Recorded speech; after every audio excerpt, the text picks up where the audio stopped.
Hello everyone. এইখিনি কি হয় বাৰু আপোনালোকে ধৰিব পাৰিছে নে? এইখিনি কি হয়? কোনে ধৰিব পাৰিছে? এইখিনি ভাজি মাজি মাছৰ পেটুৰ লগত। আপোনালোকে বাৰু মাছৰ পেটুৰ লগত এনেকৈ ফুল দি ভাজি খাই পাইছে নে? আহকচোন আমি আজি মাছৰ পেটুৰ লগত ৰঙালাও ফুলৰ ভাজি বনাই খাওঁ। বলক এয়া মই গুছাই মেলি ধুনীয়াকৈ ধুই ললো তাৰ পিছতে এতিয়া মই কাটি লম এয়া মই মিহিকৈ ধুনীয়াকৈ মই কাটি ললো ধুই পখালি কাটি ৰেডি কৰি ললো ৰঙালাও ফুলখিনি তাৰ পিছতে এয়া হল মাছৰ পেটু বেছি নহয় মাছৰ পেটু অকমান আছিল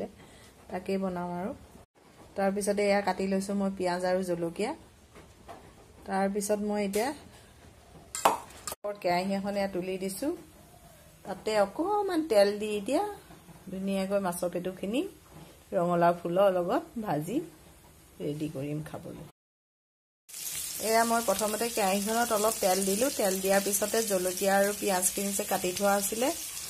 এয়া দি দিলো দিয়াৰ পিছতে তাৰ ওপৰতে নিমখ অকমান হালধি অকমান দি এয়া হেতা এখনে তাৰ পিছত লৰাই দিছো দেই তলত কৰি দিছো তলত কৰাৰ পিছতে মাছৰ পেটুখিনি মই তাৰ ওপৰতে মাছৰ পেটুখিনি দি লৰচৰ কৰি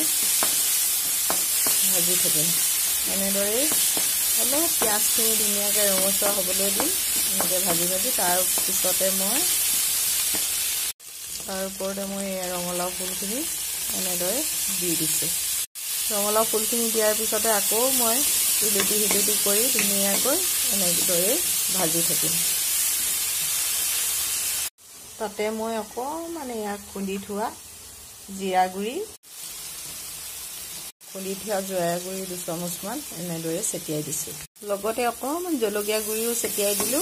তাৰ পিছতে মই ইলুটি কৰি দিছো তাৰ পিছতে এয়া দেখিছে নহয় মাছৰ পেটু ভাজিখিনি ধুনীয়াকৈ খাব পৰা ৰেডি হৈ গৈছে আজি ভিডিঅ'টো ইমানেই বাই বাই